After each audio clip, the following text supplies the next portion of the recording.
Hey, ladies and gentlemen, today we're going to be talking to you about how to build cash flow and how to get out. Now, this is the weekend for everybody. Everyone's really enjoying themselves. I know that they're off today. I got a really cool new pen. So I'm going to help you guys just build this cash flow. And we could build several types of ways of doing that inside of certain corporations and building that corporation so that we can make cash flow for the rest of your life and never do anything else. That is the main goal for today. So we're going to try to break some of that down and bust through some of the things that you think that you're going to need and the things that you're not going to need. So we'll go through one at a time and we're going to be covering these different subjects. And I want you guys to try to hold up and let me know when you see something that you kind of like, or if you have a question. Today we're going live on YouTube and we're going live on TikTok. So if either of you want to ask me any questions, please feel free at the time and we're going to help you out.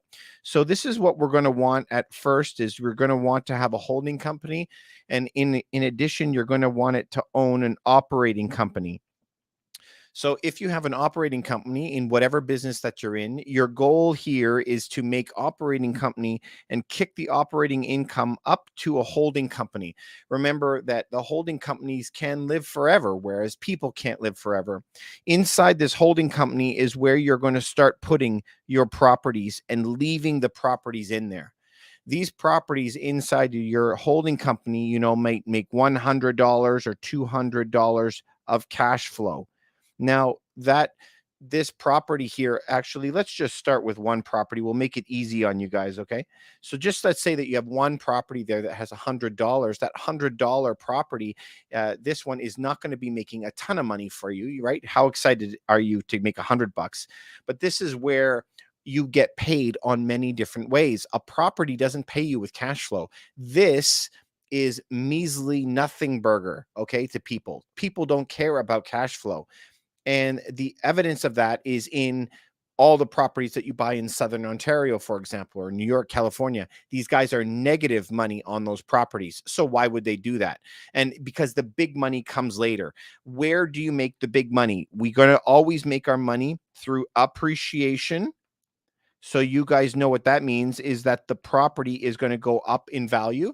You also have depreciation, which is then you get massive tax write-offs through the depreciation. The depreciation is what's going to save you a lot of cash, okay? And then you have amortization. And amortization is that you can pay the loan off later.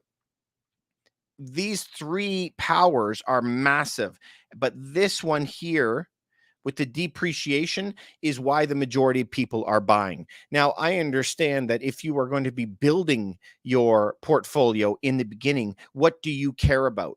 When you're building a portfolio, you might be caring about this cash flow up here, this money that you're going to make right away. But what you're really going to make your money on is appreciation over the long run. So let's just take a guess. What do real investors end up buying for? I can tell you that the number one reason people do this is for this right here, depreciation. Because through the depreciation, that's when you pay no taxes, my friends. No taxes when you get depreciation.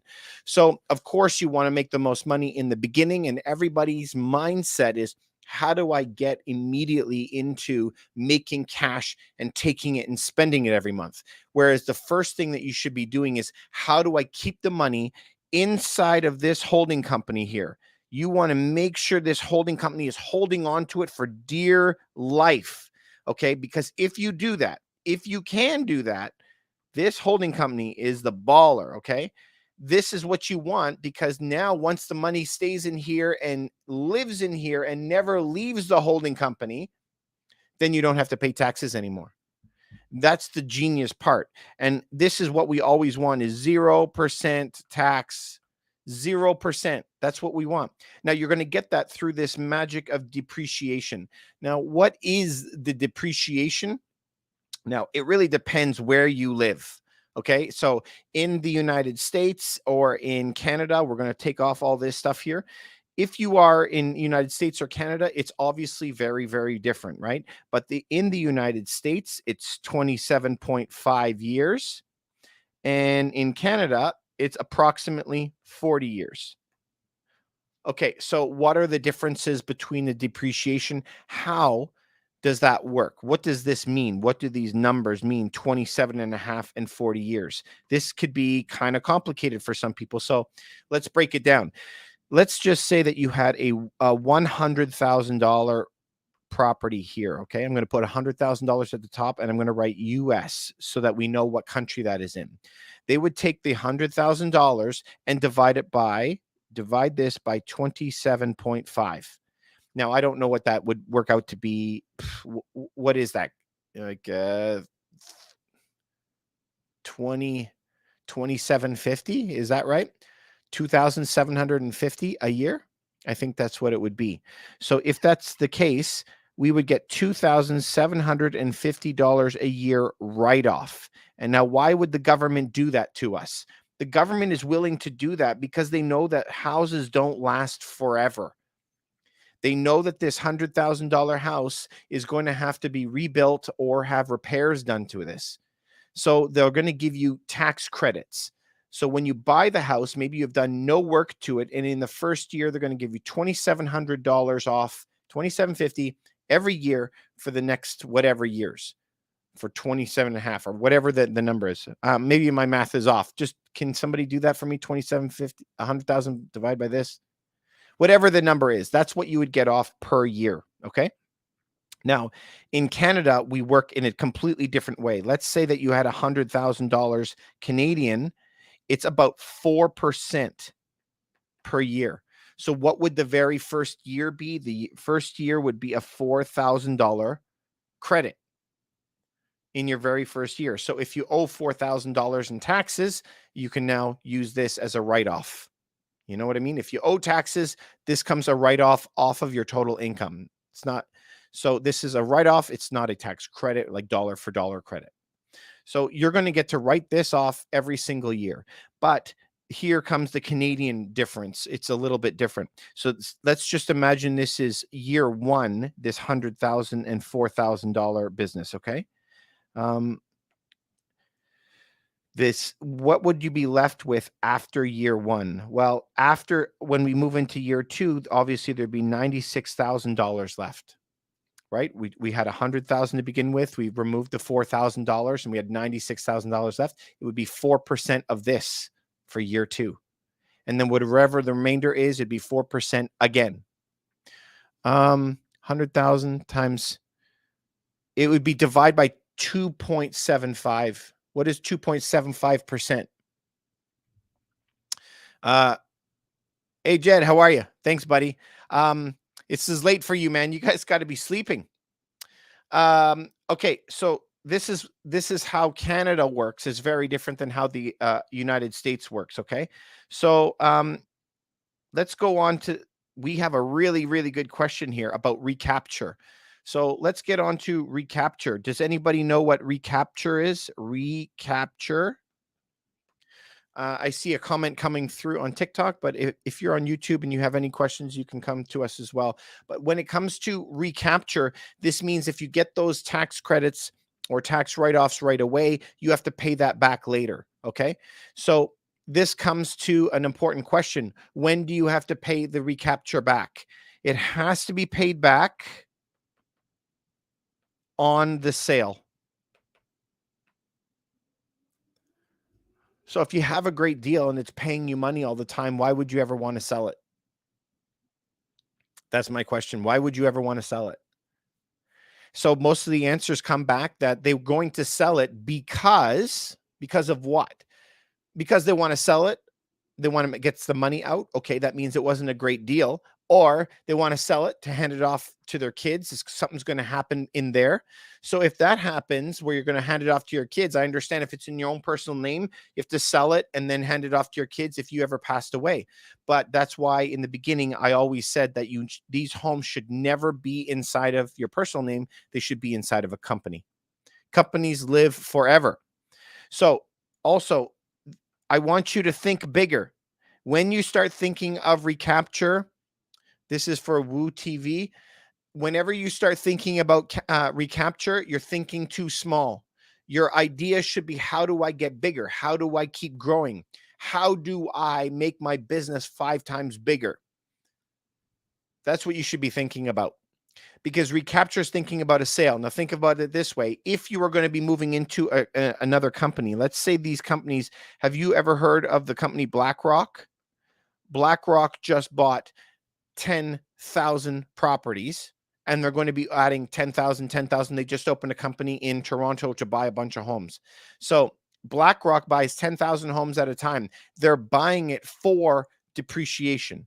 That's what they're doing. But they have no intention of ever selling these properties. They're going to stay in their portfolio forever because they are now paying for what? They're paying for retirements of other people. Their stocks are for sale on the market. It's in people's pension funds. They need that depreciation. So this is what's going to happen. As soon as you get to like halfway through the year right now, like where we are in July, as soon as you get into July, you're now halfway through the year, and people, the companies, I mean, are in trouble. And now why are they in trouble? It's because they are sitting on piles of cash. Now they want to know, now I'm worried. I have to pay massive tax for this. Massive tax because I made so much money this year and I'm doing good. Okay, so then what is the answer for them? They need to, number one, get expenses higher, but they want productive expenses, and they need write-offs. And you're going to get that through going through depreciation. So imagine these guys, if they're sitting on a lot of money and they have all of this cash that is going to be having to pay tax on, they're looking for expensive write-offs and depreciation. If they can get expenses, write-offs, and depreciation all together, now they're not going to pay any tax this year. So you think that when they're actually buying a deal this year, if it's not a perfect deal, that it's not going to be great for them. They actually don't care at all about cash flow. That's not the main problem for them. Who cares about $100, $200 a month? They got tons of money that they just made this year that they don't want to pay tax on. So they're going to go buy a building right away this year so they can get immediate expenses, write-offs, and depreciation to save the money on the taxes that they would have had to pay on what they made. So that's why you'll see companies in the latter half of the year moving into these multi-unit buildings, because they're after depreciation. That's the big mama. And so every year, as companies make money in the first half, first and second quarter, remember, fourth quarters usually are a little bit soft. Second quarter is usually a bit soft, but they're going to be moving in aggressively to try to get their depreciation, pay no taxes. Remember, the government loves paying you if you pay no taxes. Their entire tax codes in Europe, Australia, Canada, the United States is all about how do I help people pay no taxes. So they want you to, because you are now investing. You're going to be taking all this money that you made and investing it 100% into the market. You're going to be hiring jobs. You're going to be buying houses, providing housing for people. So they will let you pay 0% tax, which is the main goal. The government wants you to do that. If you decide on not doing this, not buying properties, not getting expenses, write-offs, depreciation, hiring people, building houses, if you don't, then they punish you and they make you pay taxes. So I want you guys to do good. I want you to pay zero tax. Every country does this. That's why real estate is the most favored asset class out there.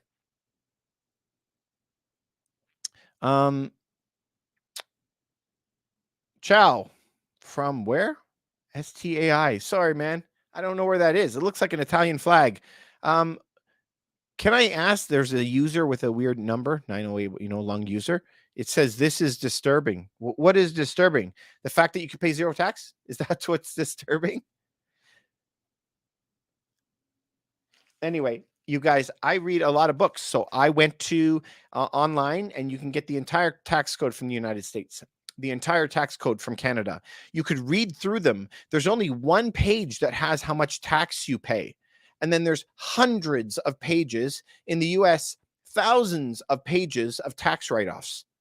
You can go get a book like this guy, Tom Wheelwright, and he has 7 ways that the government is actually paying you to invest. Go get books like that.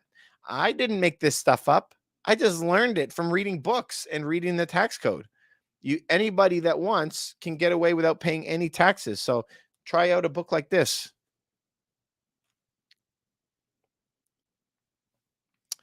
Okay, so yes, so can I read this comment, you guys? It says, yes, and BlackRock buying up all the properties and no homes for people, disgusting how they can write. Absolutely. And I agree with you, by the way. I agree with you that it is very, very hard for people. How could you compete trying to buy a home against this monster that is worth trillions of dollars? How? So if that is the case, why don't you play the same game?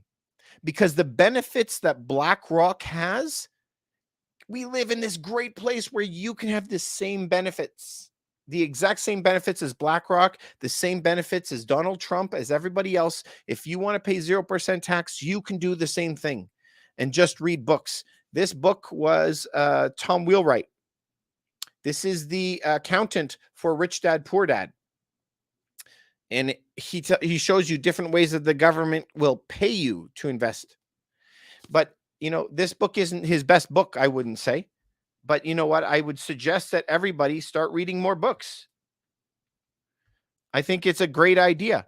And this benefit to you to pay zero tax is huge. So here comes another problem. And we have these discussions with people actually far too often because they've been taught wrong their entire life. So everybody says, well, I'm going to just invest in stocks. Okay. So let's just take these two. So let's say that I have stocks over here and houses over here. Okay. Stocks, I still have to pay 25% tax on. So if I make $10,000 over here, I only make $7,500 after I pay my taxes.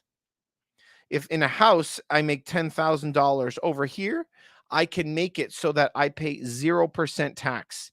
So I keep my 10,000. That is the difference here is 33% more money. So I want to make 33% more money by paying zero taxes. And the great thing is everybody has this available to them. So as much as you're mad at the corporations, and I agree with you, by the way, as much as we're mad that they have that power, the cool thing is you have this power too. You can do it too. Stocks and TFSA. So if you guys are in America, you guys, it's not called TFSA. I think it's called a Roth IRA, but the Roth IRA is 0% tax. 0% tax. Okay. So if it is 0% tax, look at this. So if you had $10,000 in stocks and you made 6% in a year, what was that making? $600 inside of a TFSA. Let's write TFSA. Okay. So now I don't pay anything on that $10,000. I know you can't find cheap homes. Maybe I should have used a different number. But if you were in a house, let's say, and you had 10,000, you can now buy a home that's worth 50,000. So now you have the power of leverage. If that 50,000 goes up 6%, what do you have? You made $3,000. And so that $3,000 now is no tax. So would you rather make 600 or would you rather make 3,000? And that's the main thing.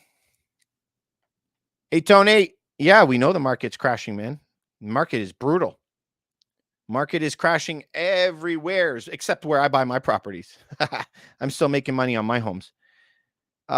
Anyway, so interesting, right? That we could pay 0% tax. Our main goal is that you want this house to create a baby for you and you want another house being made for you. And then when these two homes are the right way, you're going to be able to buy a third and buy a fourth and a fifth. And the thing is that all these houses are going to create babies for you over and over and over again.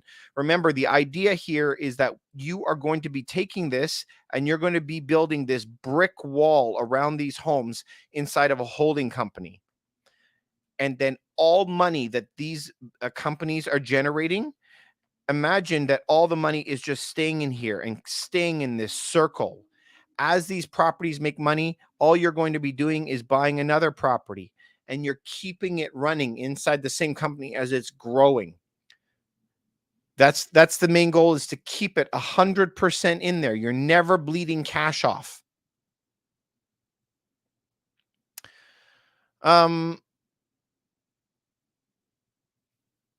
Let me try and get this. So let's see. What are you guys asking?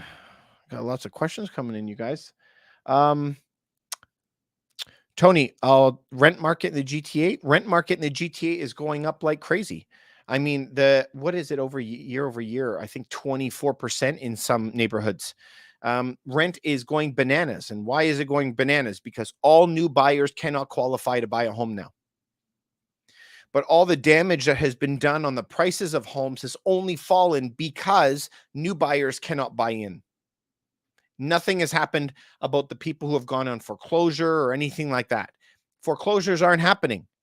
People aren't losing their homes yet. That's coming. And when that happens, they're going to increase. But everybody wants to stay in their own city. Nobody ever wants to move. So they're willing to downgrade. And the demand for rentals is crazy. The prices are going up and up and up like crazy. Which markets are you investing in? I invest in markets right now that are safe and defensible. And so you're going to look into certain markets that have governments that are protecting landlords. And so when you're going to look for a government that protects landlords, you need two things: rent increase. You need rent increase, unlimited. Unlimited. So I can raise my rents $100 a month if I want to. I can raise my rent whatever I want. So this is what we want. Number one, rent increases. Number two, do you guys know what number two is? Do you guys want to take a guess? It's time for, what do you think? Anybody? Eviction. So in Quebec, we're at 24 months to evict. That's like the best, the worst in Canada, or best, depending where you are. But Alberta is 1 week. So, this depends, right? And there's everything in between. All different provinces have different rules. So these are the two things. You got to be able to raise your rent as much as you want, and you can be able to ask them to leave for non-payment. Here is something that is very uncomfortable. It's going to trigger some of you. I know it's going to trigger some of you, but rent protection for tenants, if you go read studies on this, it's the worst thing for tenants. It's absolutely terrible. And just think of it. You need units to live in for rent, but the only people that provide them are either the government, which is way too expensive, or they get private enterprise to do it. So if the private enterprise needs to build it, that's private landlords, you got to make it worth their while. So in Canada now, they're all moving down to places like you mentioned, Woo TV there, red states in the US, Florida, Tennessee, Texas, Arizona, Nevada, stuff like that. Arizona is kind of in the middle. I've seen some people move to Kentucky, but really Tennessee and the Florida Panhandle, I think, are the best. NB, you got eviction. Yep. Man, were you on my show before?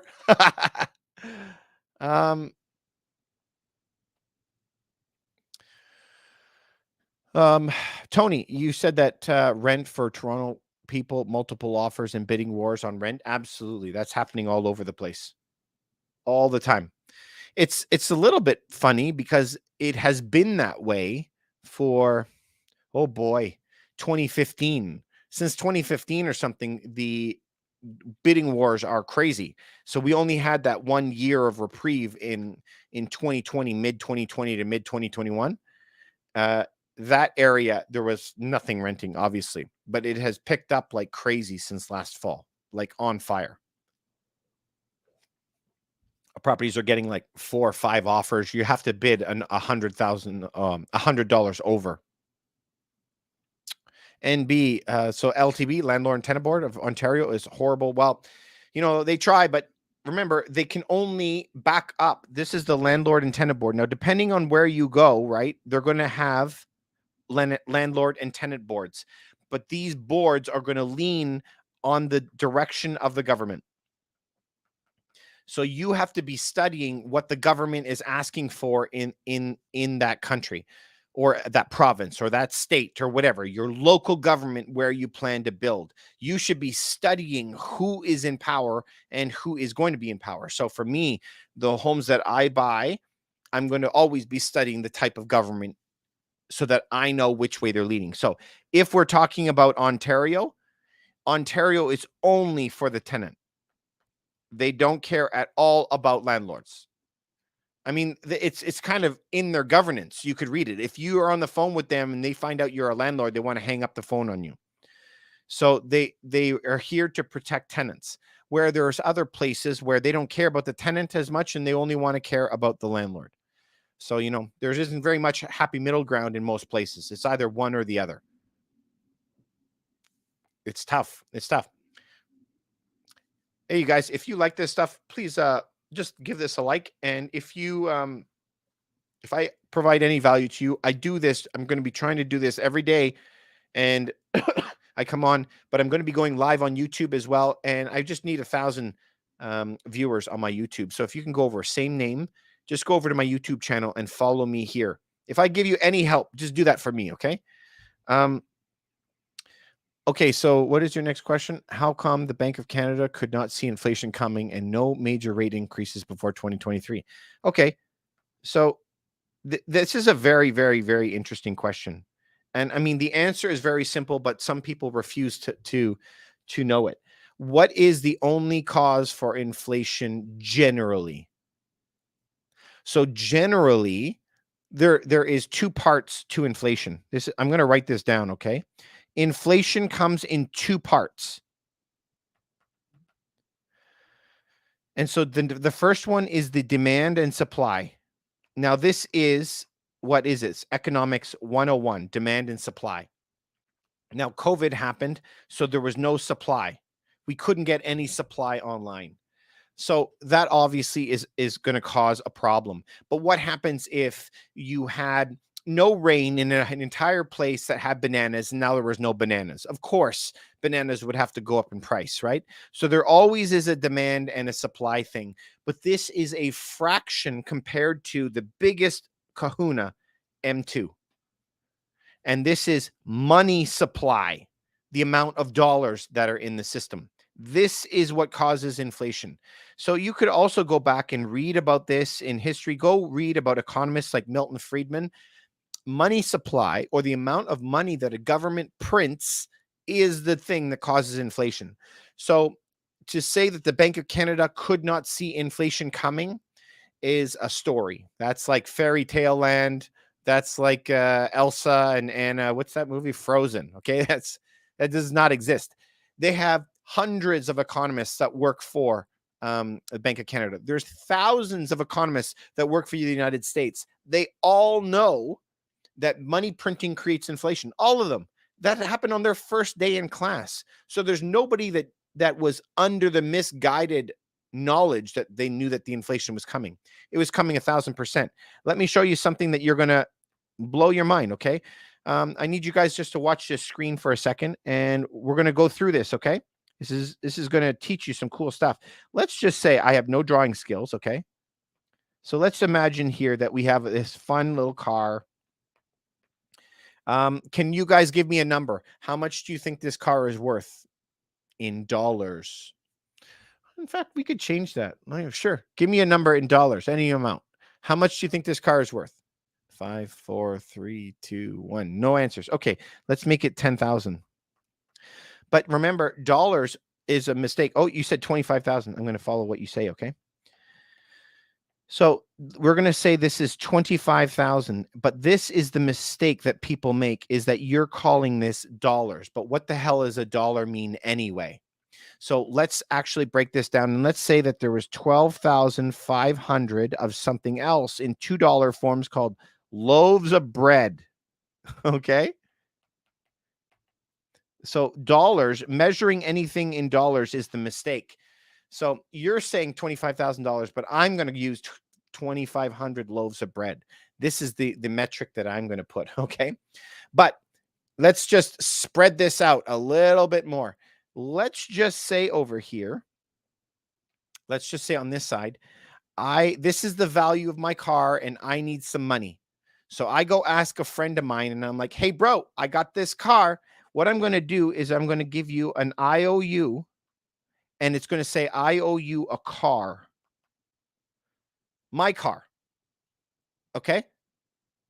I give him one piece of paper. The one piece of paper says, I owe you a car. I didn't write a nice box, did I? So I owe you a car. How much is that one piece of paper worth now?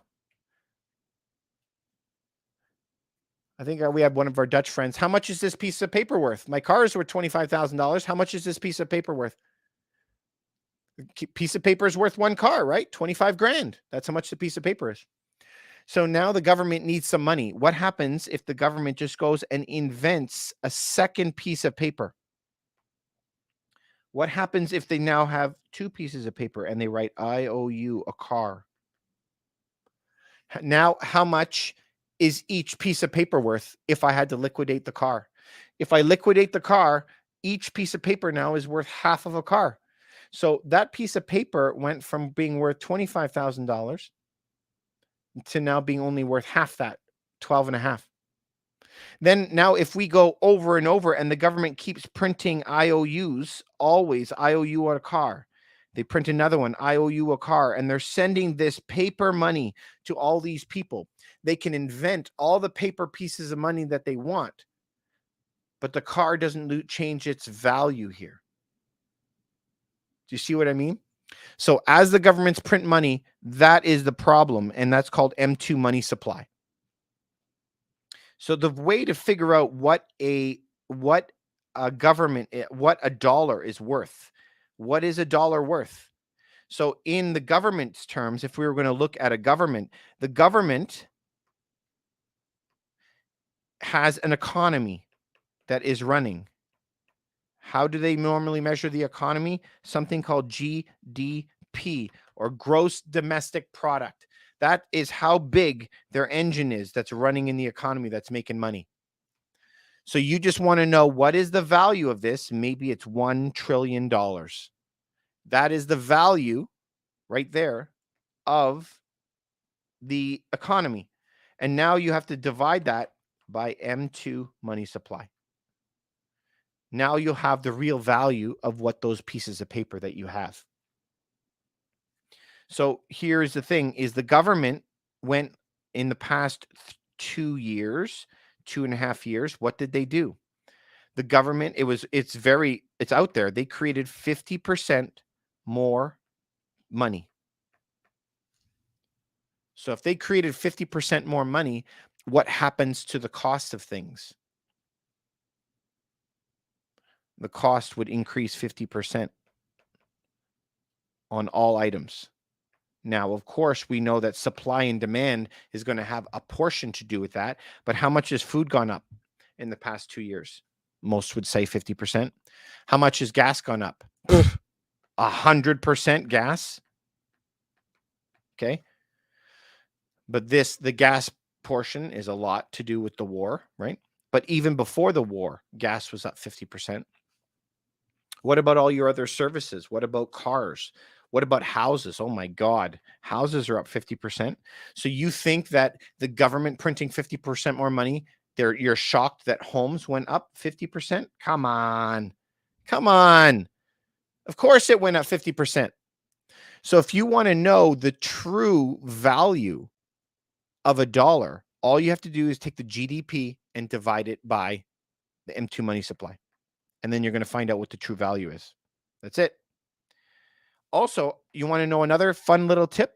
I can tell you, don't listen to what they call CPI inflation. What they print is not correct, what they put on the news.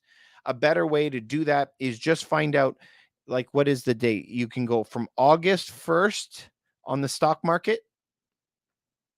So just look on the stock market from August 1st to August 1st. just 1 year, okay, of difference. But this would be of 21 and this would be of 22. If you just look at the difference, so if the stock market went up 20% between the 2 years, that would be a better measure of the actual inflation than actually what is pronounced on the news. The funny relationship is 92% of all money ends up where? That is printed, ends up in the stock market. So looking at 1 year yourself at what the stock market was to what it is now is a better indication than whatever you'll read in the news.